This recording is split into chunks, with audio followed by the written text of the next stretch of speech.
Hello students, आज के lecture में हम बात करेंगे manufacture and laboratory preparation of ammonia की।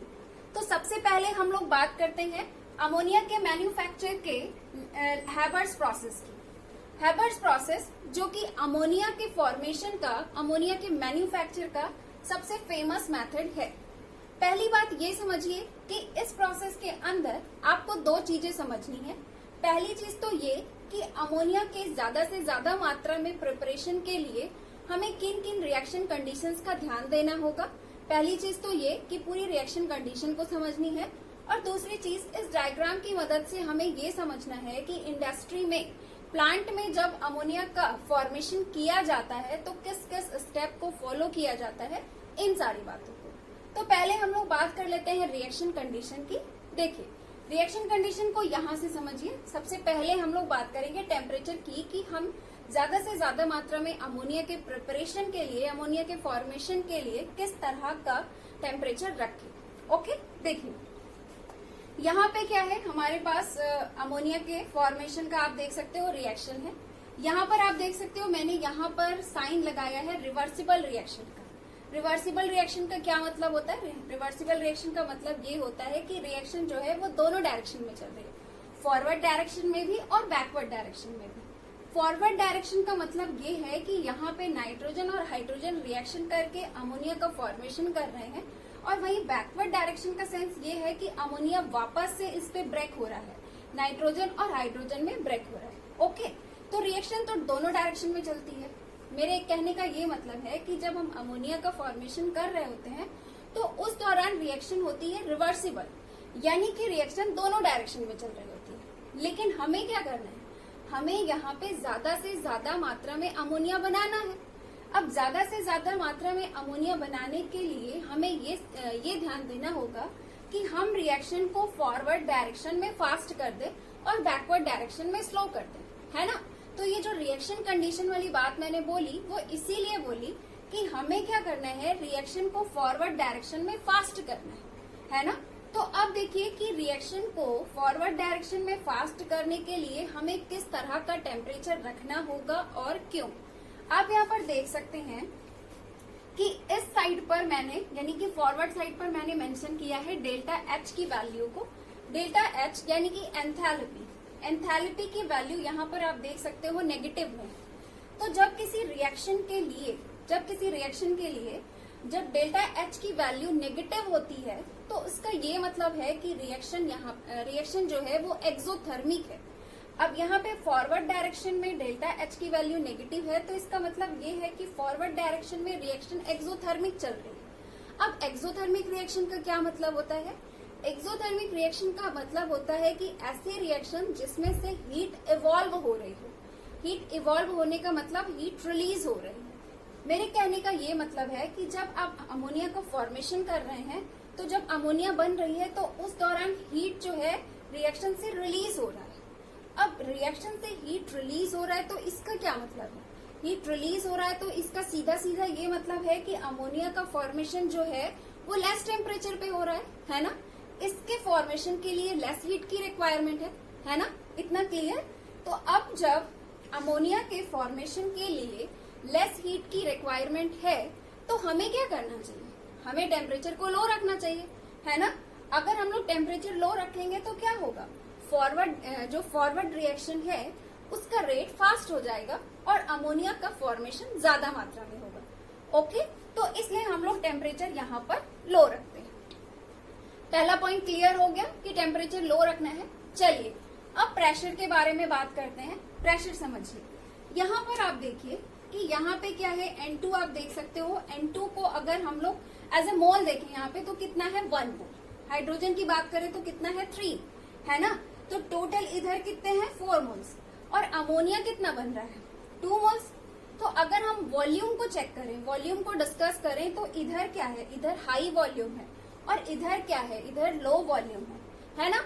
अगर हम ये चाहते हैं कि रिएक्शन फॉरवर्ड डायरेक्शन में फास्ट हो, फॉरवर्ड डायरेक्शन में चले, तो उसके लिए हमें क्या करना पड़ेगा, उसके लिए हमें वॉल्यूम को डिक्रीज करना पड़ेगा, है ना। आप देख सकते हो इधर हायर वॉल्यूम है, इधर ज्यादा मोल्स हैं, इधर कम मोल है, इधर लेस वॉल्यूम है ना।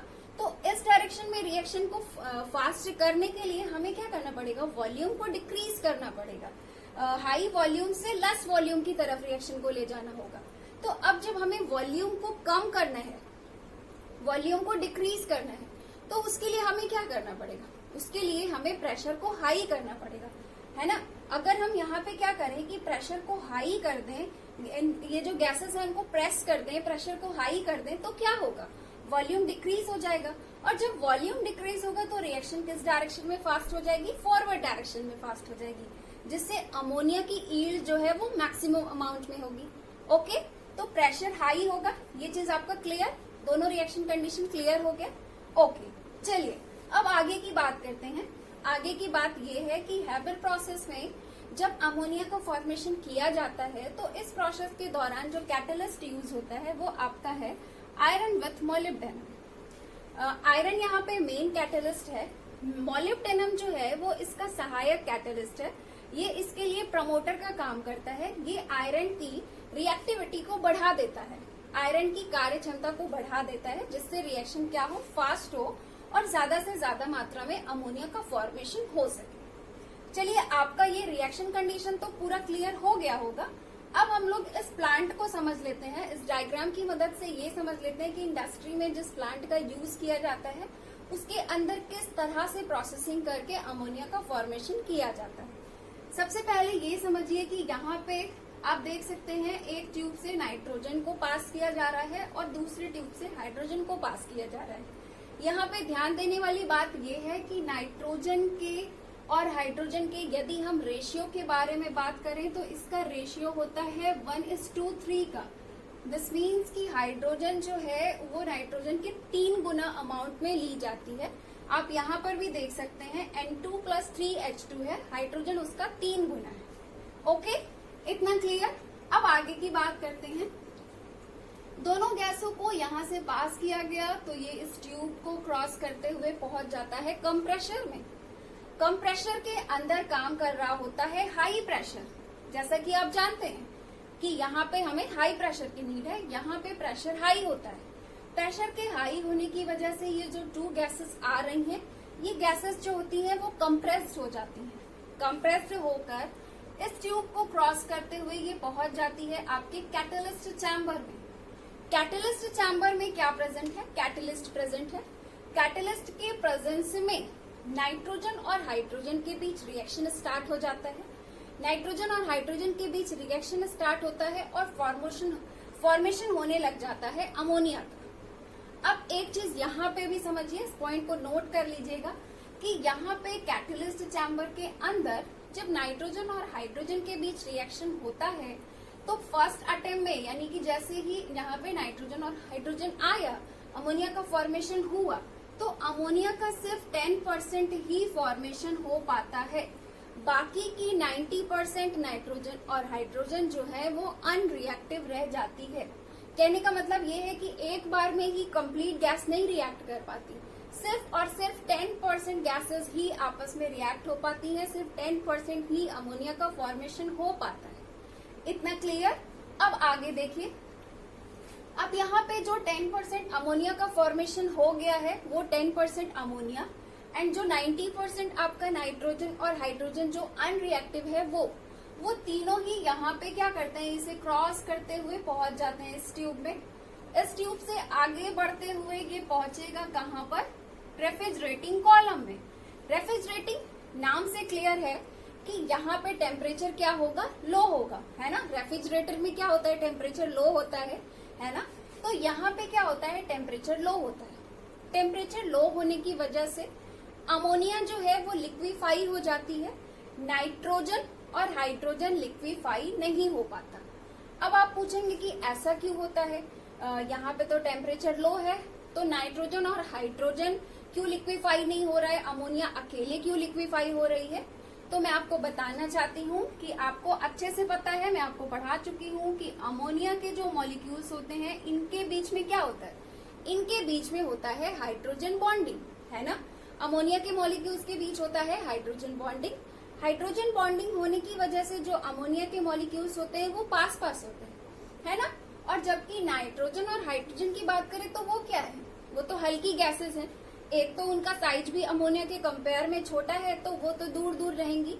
और अमोनिया के केस में क्या है, अमोनिया के केस में देखा जाए तो नाइट्रोजन और हाइड्रोजन के कंपेयर में तो ये बड़े साइज का मॉलिक्यूल है, एक तो साइज बड़ा है, तो ठीक ठाक सा वंडरवॉल फोर्स भी काम कर रहा होगा। और सबसे बड़ी बात यह है कि अमोनिया के मॉलिक्यूल्स के बीच बना होता है क्या, हाइड्रोजन बॉन्ड्स। तो हाइड्रोजन बॉन्ड्स की वजह से अमोनिया के मॉलिक्यूल्स जो होते हैं वो पास पास होते हैं, तो इसके मॉलिक्यूल्स पहले ही पास पास हैं। अब यहाँ पे थोड़ा सा उसको कूलनेस मिल गया, टेम्परेचर लो मिल गया, तो वो और पास पास आ गए और तुरंत लिक्विफाई हो गए। तो लिक्विफाई होकर के ये जो अमोनिया है वो नीचे बैठ जाती है और आ जाती है इस फ्लास्क में, यानी कि इस टैंक में यहाँ पे अमोनिया को कलेक्ट कर लिया जाता है। अब जो नाइट्रोजन और हाइड्रोजन जो कि अनरिएक्टिव रह गई थी, जो यहाँ पर अभी गैस के फॉर्म में है, जो कि अभी भी लिक्विड में कन्वर्ट नहीं हो पाएगी, वो लिक्विड में इसलिए नहीं कन्वर्ट हो पाएगी क्योंकि यहाँ पे जो कूलनेस दी जाती है वो इतना होता है कि अमोनिया के मॉलिक्यूल्स और पास आ जाएं, जो कि पहले से ही पास थे हाइड्रोजन बॉन्डिंग की वजह से, और पास आ जाए, लिक्विफाई हो जाए, पर इतना भी लो नहीं होता कि नाइट्रोजन और हाइड्रोजन बहुत ज्यादा कंप्रेस होके लिक्विफाई हो पाए। ओके, तो नाइट्रोजन और हाइड्रोजन गैस के फॉर्म में है ना, तो वो क्या होगा, ऑब्वियस सी बात है, गैस के फॉर्म में है, यहीं पर है, तो वो आगे इस ट्यूब में पहुंच जाएगा, है ना। इस ट्यूब में ये जैसे ही पहुंचता है, यहाँ पे लगा होता है रीसर्कुलेटिंग पंप। ये रीसर्कुलेटिंग पंप इसे क्या करता है, ऊपर की तरफ ढकेलता है, ये गैसेस ऊपर की तरफ पहुंच जाती हैं और फिर इस पूरे ट्यूब को क्रॉस करते हुए वापस से कहाँ पहुंच जाती है, कंप्रेशर में। फिर से कंप्रेशर में पहुंचेगी, फिर से कंप्रेशर में गैसेस को, नाइट्रोजन और हाइड्रोजन को कंप्रेस कर लिया जाएगा, फिर से कैटलिस्ट चैम्बर में भेज दिया जाएगा, फिर से कुछ मात्रा में अमोनिया का फॉर्मेशन होगा, फिर से तीनों गैसेस के मिक्सचर यहाँ पर आएंगे, फिर से अमोनिया कलेक्ट होगी, फिर से नाइट्रोजन और हाइड्रोजन आगे पहुंचेंगे। तो इसी तरह से ये साइकिल चलता रहता है और इसे तब तक चलाया जाता है जब तक कि ज्यादा से ज्यादा मात्रा में अमोनिया प्राप्त ना हो जाए। ठीक है, कंपनी का ये उद्देश्य होता है कि वो अमोनिया का मैन्युफैक्चर कर रहे हैं तो क्या हो, ज्यादा से ज्यादा मात्रा में मैन्युफैक्चरिंग हो, है ना। चलिए, यहाँ पे आई थिंक आप लोगों को रिएक्शन कंडीशन और ये पूरी प्रोसेस क्लियर हो गई होगी, आप लोग को समझ में आ गया होगा कि हैबर प्रोसेस का यूज करके कैसे अमोनिया की मैन्युफैक्चरिंग की जाती है। चलिए, अब हम लोग बात करते हैं अमोनिया के लेबोरेटरी प्रिपरेशन की। लेबोरेटरी में अमोनिया का प्रिपरेशन करना बहुत ही इजी टास्क है। इसके लिए क्या करना है, इसके लिए सिंपली अमोनियम सॉल्ट को लेना है, अमोनियम सॉल्ट में मिक्स करना है स्ट्रॉन्ग एल्कली को, यानी कि स्ट्रॉन्ग बेस को, और फिर इसे कर देना है हीट। जैसे ही हम हीट करते हैं, दोनों के रिएक्शन के फलस्वरूप अमोनिया का फॉर्मेशन हो जाता है। जैसे कि आप यहाँ पर देख सकते हैं, अमोनियम क्लोराइड क्या है, अमोनियम क्लोराइड एक अमोनियम सॉल्ट है जिसको कि हमने क्या किया, स्ट्रॉन्ग एल्कली यानी कि स्ट्रॉन्ग बेस सोडियम हाइड्रोक्साइड के साथ हीट कर दिया, जिससे कि फॉर्मेशन हो गया अमोनिया का। इसी तरह से आप चाहें तो सोडियम हाइड्रोक्साइड की जगह पर कोई दूसरा स्ट्रॉन्ग बेस भी यूज कर सकते हैं, लाइक हमने यहाँ पे लिया है कैल्शियम हाइड्रोक्साइड। अमोनियम क्लोराइड को कैल्शियम हाइड्रोक्साइड के साथ जब हीट किया जाता है तो फॉर्मेशन हो जाता है अमोनिया का। ओके, यहाँ पे मैंने एग्जाम्पल के तौर पे अमोनियम क्लोराइड लिया है, आप दूसरे अमोनियम सॉल्ट भी ले सकते हैं। ठीक है, तो यहाँ पे हमारा अमोनिया का लेबोरेटरी प्रिपरेशन भी कंप्लीट हो गया है। अब हम लोग मिलेंगे नेक्स्ट लेक्चर में, जहां पर हम लोग बात करेंगे अमोनिया के स्ट्रक्चर की, उसके प्रॉपर्टीज की और उसके यूजेस की। तो फिर मिलते हैं नेक्स्ट लेक्चर में। Have a nice day, thank you so much.